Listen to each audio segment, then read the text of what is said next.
Hello friends and fellow weirdos, I am Crash Overbite and welcome back to Minecraft. Today we're going to talk about some slime farms. Now, there are 3 ways to farm slimes that are effective on an industrial level. The first one is using water and redstone to wash them off of the platforms, which I really don't care about doing because it's a pain in the butt and gotta wait for the water to move in and out of the way for them to spawn, which makes it kind of ridiculous. Number 2 is attraction, which you see going on behind me because slimes are attracted to iron golems. And number 3 is flying machines, which is kind of dumb because you need slime to make flying machines, and you're building a slime farm because you need slime. So I don't really recommend the third one. So let's get into it. Alright, a few caveats to talk about before we actually get into the farm, which is very important. Slimes spawn below layer 40 in slime chunks in the overworld.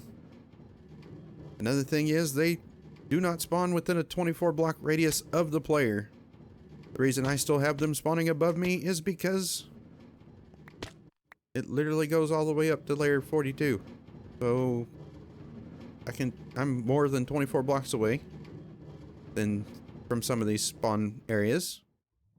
And another thing is they begin to despawn after the player is more than 32 blocks away. So you kind of want to be close to your farms, but not super duper close. So keeping them near a place where you're usually hanging out, like a lot, keeps them active, and you'll consistently get slime balls without even trying, because it's fully autonomous and works, which means it works all on its own, which is great because it means less work for me, right? Alright, another thing about slimes is they will also spawn regardless of light level. So if you're trying to find your slime chunks and you're having an issue, there are plenty of calculators for that on the internet. All you need to know is /seed. You can punch this into the website that you're using to calculate where your slime farms are at, and it'll probably give you a map or to tell you exactly which chunks are slime chunks and a list of numbers, which is not one of the ones I particularly like to use. But after you do that, if you hit F3 and you see this option over here, it says chunk, you can see that the first 3 numbers after the word chunk are my position in the chunk, because you can see the Z coordinate moving as I move back and forth. If I move forward and backward, the X coordinate moves. If I jump up and down, the Y coordinate moves. Pretty simple stuff. Now, it is after that you see the word in. Yeah, word in, just in. And it'll say whatever chunk you're actually in. So at this particular moment, I'm in -14 to -4. Same thing, X, Y, Z. Except these numbers change every 16 blocks you move. Let me get into fly mode here and let me show you what I'm talking about. Ah, look at that. The -4 changed to a -3. So now I'm in a completely different chunk. And then it goes back over here. It's -5 on the Z. Pretty simple. If I go down, my Y coordinate changed to 0 because I'm getting close to bedrock. Go past 0, you're in the void. So don't do that, please. Alright, one thing to note before we get started is you do not need to build something this ridiculous, because I mainly just did it because I wanted to, but it's fun.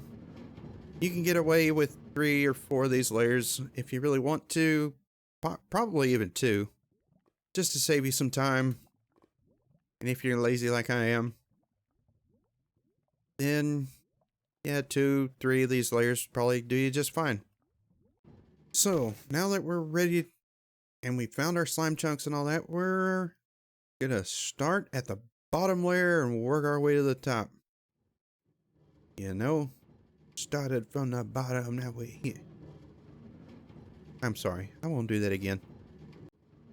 Alright, layer 6 is where the bedrock kicks in, and that's where you want to put your minecart track. Or your minecart hopper. That way, you can get all the slime balls you want.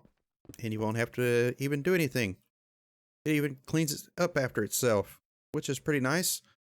The only thing is once you get done looping your minecart track back and forth underneath here, you're going to want to kind of put a little squiggly under your iron golem here, because slime balls will end up on the edge here just like these ones, and you want to pick those up. Alright, so the minecart, when it gets done picking up slime balls, it goes to an unloader on either side, which is basically just this hopper with a comparator detecting whether an item's in that hopper.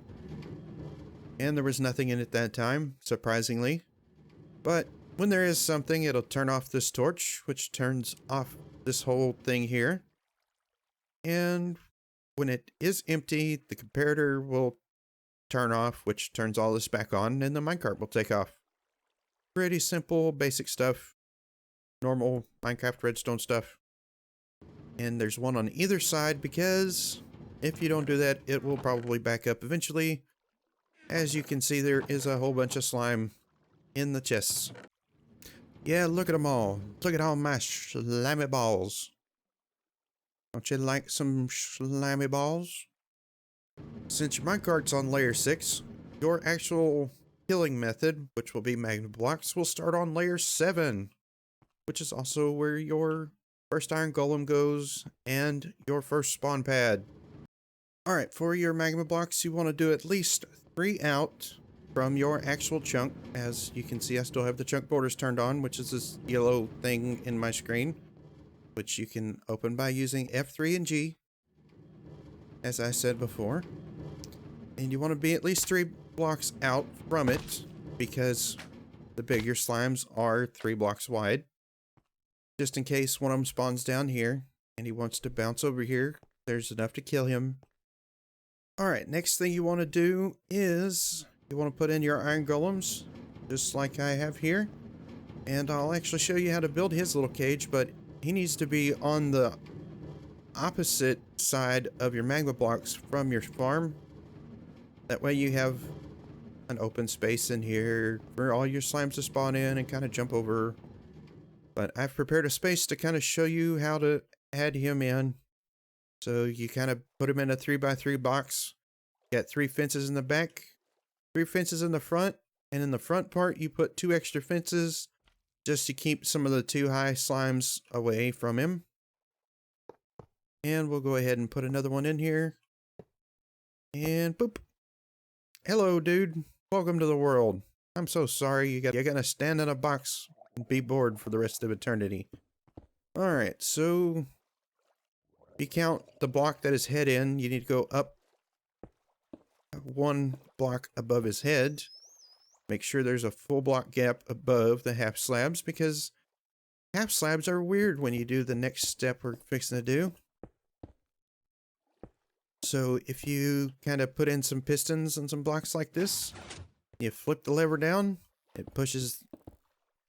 Oh no, no, no, no. Stop it. Uh-oh. I forgot the ocean was there. Oh well. Anyway, you just kind of go through here and you shove the half slabs down, and you just make a nice little hat for your iron golem buddy down there. And keep a torch. And he needs to have a light source in there just in case something decides it wants to be in there with him. And he won't die. But pushing the blocks down here keeps the 3 high big slimes out from away from him, killing him. And he doesn't move because his head's kind of stuck in this block here. So he's perfectly centered, or close to it. And he's got a nice little sombrero. Alright, so now that we got the basics down, how do we add more layers? Well, your next layer goes 3.5 blocks up, and you put a upside down half slab. And for some of those that want to argue with me, yes, upside down half slabs are valid spawning spaces because you can see the slimes raining down on me continuously throughout this video. Also, the reason why we're using half slabs is because of the way slimes actually move around. Big slimes, they need the extra space to jump. Because if I'm just kind of standing here and I'm banging my head on the ceiling, I really don't go anywhere too much, and the same goes for slimes. If you want to add more iron golems, all you got to do is build one on the slabs that are above the one underneath it. It's the same cage, constructed the same way we did just a second ago. Alright, if you want to see this farm more in detail, I built it in my survival let's play series. And if you want to see more easy tutorials on stuff to build, I got some more of that too. But if you liked it, there's a button for that. If you didn't like it, there's a button for that too. And I'll see you guys again next time.